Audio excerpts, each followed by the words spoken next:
नमस्ते, वेलकम और welcome back to my channel. मेरा नाम है रसीका। मैं फ़िलहाल अभी थर्ड ईयर में हूँ और मैं बशकीर स्टेट मेडिकल यूनिवर्सिटी से अपनी एमबीबीएस कर रही हूँ। मेरे डीएम से और वेदर वो इंस्टाग्राम पे हो, व्हाट्सएप पे हो या कमेंट से मैं एक चीज़ समझ गई हूँ कि आप सभी किस चीज़ की तलाश में हो, है ना? तो आज का वीडियो बिल्कुल आपने टाइटल में तो देख लिया होगा कि बेसिकली किस बारे में होने वाला है, तो बिल्कुल अनबायस्ड होगा। किसी भी एक चीज़ को से रिलेटेड मेरा ओपिनियन नहीं होगा यहाँ पे। मेरा बिल्कुल मैं स्ट्रेट फॉरवर्ड हर चीज़ के बारे में बताऊंगी। तो बस आपको एक चीज़ करनी है, ये वीडियो एंड तक देखनी है और लाइक कमेंट शेयर सब्सक्राइब करना बिल्कुल मत भूलना। और ये पूरी सीरीज़ होने वाली है और इस सीरीज़ का नाम होगा सफ़रनामा, क्योंकि कोई भी ड्रीम होता है तो वो एक सफ़र ही है मेरे हिसाब से। तो हम इस वीडियो को 8 स्टेप में हमने डिवाइड करा है, ठीक है? तो उन 8 स्टेप्स के बारे में हम अभी डिस्कस करते हैं स्टेप बाय स्टेप, जैसे हम हर वीडियो में करते हैं। So without further do let's get started. So अभी हम बात करते हैं स्टेप 1 के बारे में। तो स्टेप 1 जो है, हमें एक कंट्री सेलेक्ट करनी है फर्स्टली, फिर अपना बजट एक सिलेक्ट करना है, उसके बाद हमें क्लाइमेट देखना है। ये तीनों चीज़ें बहुत ज़्यादा इक्वल अमाउंट में इम्पॉर्टेंट है। क्यों, मैं आपको बताती हूँ। हम कंट्री लाइक बहुत से कंट्री एनटीए के जो रूल्स आए हैं उसके बाद सामने आई है और उन्होंने अपने कोर्स ड्यूरेशन को क्लैरिफाई करा है वाया एम्बेसीज। तो वो चीज़ें क्लियर हो चुकी है। बहुत सी कंट्री में डिग्री जो 6 साल की थी वो अब 7 साल की हो चुकी है। बट रशिया में अभी तक ऐसा कुछ एम्बेसी ने क्लैरिफाई नहीं किया है। तो अभी तक हम लोग आरटीआई को ही अपना बेस मान रहे हैं, जो आरटीआई आया था, जो हम सब ने पढ़ा है कहीं ना कहीं, और यहाँ पे उसकी पिक्चर भी आपको मिल जाएगी। तो हम उसी को अभी तक बेस मान रहे हैं। अगर कोई फर्दर फ्यूचर में अपडेट आती है तो वो भी मैं आपको इस चैनल पे अपडेट कर दूंगी। तो आज का वीडियो टोटली मैं रशिया में पढ़ रही हूँ तो उसी हिसाब से होगा कि सारी चीज़ें उसी को मद्देनज़र रखते हुए ही आप सुनना।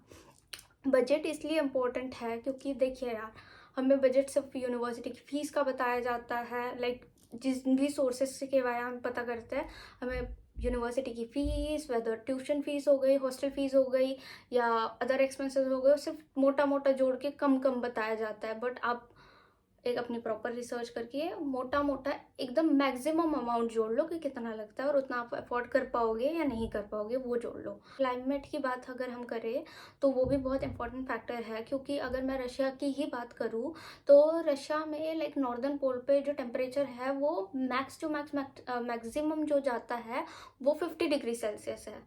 और बहुत से ऐसे सिटीज़ भी है रशिया में जो जिनका टेम्परेचर -15 से 25-35 तक जाता है, तो जो कि मतलब बियरेबल होता है। और अगर आप एक ऐसे पर्सन हो जो टेम्परेचर नहीं झेल पाओगे, लाइक इंडिया में भी ठंड नहीं झेल पाते, तो यार एकदम नॉर्थ पार्ट में यूनिवर्सिटी सेलेक्ट करने का कोई फ़ायदा नहीं है फिर आपके लिए।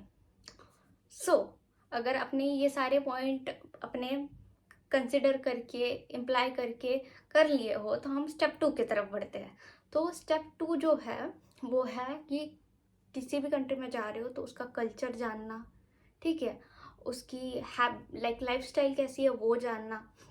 उसके बाद आपका मतलब जैसे रशिया है एज अ कंट्री, तो यहाँ पे लैंग्वेज भी है, रशियन लैंग्वेज भी है, तो वो देखना। यूट्यूब पे बहुत सारे सोर्स है तो आप उससे देख सकते हो कि आप ये सब चीज़ों में ढल पाओगे या नहीं ढल पाओगे। आपको एकदम किसी की बातों में नहीं आ जाना। यूट्यूब पे बहुत सारे सोर्स है यार, बहुत सारे रशियन ब्लॉगर्स है या कुछ है जिनको इंग्लिश भी आती है या कुछ आती है, तो आप चीज़ें देख सकते हो, रियलिटी देख सकते हो किसी भी कंट्री के बारे में। मैं सिर्फ रशिया के बारे में ही नहीं बोल रही हूँ, आपको जिस भी कंट्री में जाना है आप उनके बारे में रियलिटी देख सकते हो। आपको किसी एक सोर्स पे एकदम इतना आंख बंद करके भरोसा नहीं कर लेना है, आपको अपनी खुद की रिसर्च करनी है।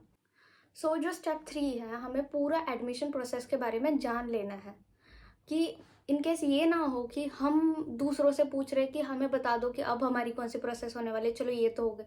आपको पूरी जो भी सोर्स से आप इंफॉर्मेशन ले रहे हो, आपको पूरी इंफॉर्मेशन होनी चाहिए कि वेदर एडमिशन स्टार्ट का होती है, एंड का होती है। ये सब चीज़ें बहुत इंपॉर्टेंट है जान लेना, क्योंकि इन सब चीज़ों से आपके पूरे कॉन्सेप्ट लाइक क्लियर हो जाएंगे कि हाँ ये सारी स्टेप्स रहते हैं, तो वेदर हमारे स्मूथ जा रहे हैं या नहीं जा रहे हैं, है ना।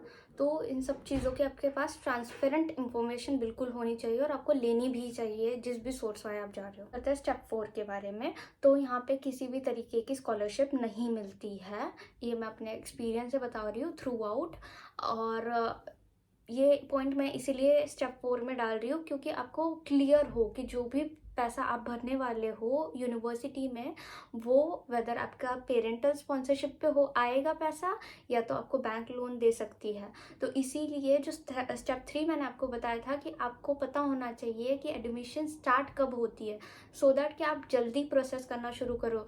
इन केस कि किसी एक बैंक से नहीं हो रहा है तो आप दूसरे बैंक में अप्लाई कर सकते हो, वहाँ का कैंसिल करवा के, एक बैंक का कैंसिल करवा के। और लोन लेने के लिए इंडिया में एप्लीकेंट और को एप्लीकेंट दोनों का होना ज़रूरी होता है, ये आपको भी पता होगा।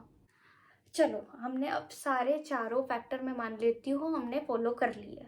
अब हम बढ़ते हैं 5वें फैक्टर की तरफ। अब है हमारा जाने का गोल पूरा क्लियर हो चुका है, ये हमें कहाँ जाना है, कैसे जाना है, कब जाना है, ये हमारे माइंड में पूरी एक क्लियर पिक्चर है।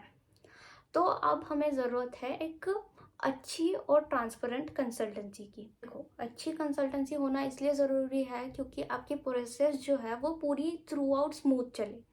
बहुत सी बार ऐसा हो सकता है कि जो इंडियन पर्सन है और जो मतलब रशिया में उनके रिप्रेजेंटेटिव्स हैं, उनके बीच में डिस्प्यूट्स आ गए और उसकी वजह से आपकी प्रोसेस नहीं हो रही है। आपको बताई कुछ और यूनिवर्सिटी थी, आपने सिलेक्ट कुछ और यूनिवर्सिटी करी थी और आपको भेज कहीं और रहा है। ऐसा हो चुका है मेरे एक सब्सक्राइबर के साथ। सो मैं उनका नाम बिल्कुल नहीं लेना चाहूँगी। उनका वीज़ा भी किसी और सिटी का लगा दिया गया था और उन्हें बोला गया था XYZ चीज़ें उनको एक्सप्लेनेशन में दी गई थी जो कि बहुत गलत थी। तो ऐसा आपके साथ ना हो इसलिए मैं आपको ये चीज़ बता रही हूँ। और ट्रांसपेरेंट इसीलिए क्योंकि बहुत सी बार ऐसा होता है कि आपको बताया X अमाउंट जाता है और आपसे लिया Y अमाउंट जाता है, तो वो अमाउंट X का X ही होना चाहिए, उससे आगे बिल्कुल नहीं बढ़ना चाहिए। कोई भी डॉक्यूमेंट जब आपको कंसल्टेंसी देती है तो आप उसको पढ़ के साइन करें, ठीक है। तो चलो, मैं मानती हूँ कि आपने ये भी चीज़ें फॉलो कर ली, आपको एक बहुत अच्छी कंसल्टेंसी मिल रही है। तो हम अभी बढ़ते हैं अपने नेक्स्ट स्टेप की, दैट इज स्टेप नंबर 6। तो यहाँ पे एडमिशन होती कैसी है, how is the admission process, तो उसके बारे में एक वीडियो ऑलरेडी मैंने बना चुकी हूँ और इस सीरीज़ में और एक वीडियो आएगी उससे चीज़ों से रिलेटेड, क्योंकि बहुत सी चीज़ें हैं जो अपडेटेड है। तो एडमिशन प्रोसेस शुरू होती है डॉक्यूमेंट से। तो यहीं पे मैं एक चीज़ आपको हाईलाइट करके बता दूँ कि आप जब भी एडमिशन लेते हो अपने ओरिजिनल डॉक्यूमेंट किसी भी कंसल्टेंसी या किसी भी सोर्स को सबमिट मत करो। बहुत से बार सोर्सेस रियल भी होते हैं, वो आपके डॉक्यूमेंट्स आपको वापस दे देते हैं। वेदर मतलब ऐसा हो सकता है कि आपको कोई और कंसल्टेंसी अच्छी डील में मिल गई तो आपने अपना माइंड चेंज कर लिया। सो बहुत सी बार ऐसा नहीं होता है, तो आप डॉक्यूमेंट मत दो, कोई रिक्वायरमेंट नहीं होती। बट अगर आप वीज़ा के लिए अपना पासपोर्ट नहीं भेज रहे हो तो फिर मुझे मत ब्लेम करना कि दीदी हमारा वीज़ा तो लगा ही नहीं पासपोर्ट के बिना। तो वीज़ा पासपोर्ट के बिना नहीं लगता, तो ये चीज़ अपने माइंड में ध्यान में रखना। तो आपको डॉक्यूमेंट हमेशा PDF फॉर्मेट में देने हैं। तो चलो, ये भी आपने फॉलो कर लिया, मैं मानती हूँ। तो फर्स्ट जो स्टेप होती है एडमिशन की, वो फर्स्ट जो फैक्टर होता है एडमिशन का, वो होता है आपकी पूरी डॉक्यूमेंटेशन इंडिया में डन होती है। उसके बाद आपका इनविटेशन यानी कि बॉर्डर परमिट आती है, फिर आपका वीज़ा लगता है, फिर जो भी प्रोसेस होने होते हैं यहाँ पे रशिया में आके होता है। तो दैट्स इट, इतनी ही सिंपल प्रोसेस है यहाँ की। और बाकी डिटेल में जानना हो तो वीडियो आप देख सकते हो। सो जो स्टेप 7 है बहुत ही ज़्यादा इम्पोर्टेंट है कि अब सारी चीज़ें डन हो चुके हैं लिटरली, आपके साइड से, आपके पेरेंट्स के साइड से सारी रिस्पॉन्सिबिलिटी वाली जितनी भी चीज़ें थी वो डन हो चुकी है। अब यहाँ पे जो मेन फैक्टर आता है वो आप हो। तो आप क्यों हो, क्योंकि देखो, हमेशा ये चीज़ याद रखना कि आप यहाँ पे आए क्यों थे। आप यहाँ पे आप सिर्फ एक डिग्री लेने आए थे, उसे मत भूल जाना, क्योंकि बहुत सी चीज़ों की आपको खुली फ्रीडम मिल जाती है। जो ये चीज़ आप इंडिया में नहीं कर पाते उसकी यहाँ पे बहुत ज़्यादा फ्रीडम होती है। बट आपको उन सब चीज़ों में कहीं ना कहीं अपना गोल नहीं भूलना है, क्योंकि अगर एक बार आप अपना गोल भूल गए तो आप कभी बाउंस बैक नहीं कर पाओगे। पॉइंट बताने वाली हूँ, वो सबसे इम्पोर्टेंट है पॉइंट। कि बहुत से लोग यहाँ बोलते हैं कि MBBS अब्रॉड से अच्छा तो ये कर लेते, वो कर लेते, वो कर लेते। यार मैं कभी भी किसी भी फील्ड को जज नहीं करती, वेदर वो IT हो, MSc हो, BSc हो, कोई भी फील्ड हो। यार सब फील्ड में हम वो बेस्ट कर सकते हैं, लाइक बेस्ट अगर हमें वे पता हो तो सारी ही चीज़ों में। यहाँ पे भी बहुत से तरीके हैं, उन तरीकों के बारे में हम फर्दर वीडियोस में बात करेंगे। बट बहुत से तरीके हैं, तो रैदर देन कि किसी को पॉइंट आउट करो, आप खुद की लाइफ पे फोकस करो। जो भी लोग मतलब बहुत सी बार होता है, मतलब एकदम ह्यूज अमाउंट में नहीं, बट छोटे अमाउंट में ऐसा आता है कि यार इससे बेटर तो ये है, उससे बेटर तो वो है। I agree with you. सबका अपना अपना बेस्ट होता है, सबका अपना अपना अच्छा होता है। कभी कभी होता है कि हमारा अच्छा दूसरे अच्छे के साथ मैच हो जाए, दूसरे के अच्छे के साथ मैच हो जाए, कभी ऐसा नहीं होता। तो इसका मतलब ये नहीं है कि हम किसी चीज़ को नीचा दिखाएं। जो हमने आज के वीडियो में जितने भी स्टेप के बारे में बात करी है, उनमें से अगर कुछ पॉइंट्स अगर मुझे लग रहा है उनके बारे में बहुत डिटेल में बात करने की ज़रूरत है उनको डिस्क्राइब करने के लिए, तो आपके लिए इस सीरीज़ में उनसे रिलेटेड वीडियो आने वाले हैं। So don't worry about it. और तब तक के लिए stay tune and thank you so much for watching this video once again.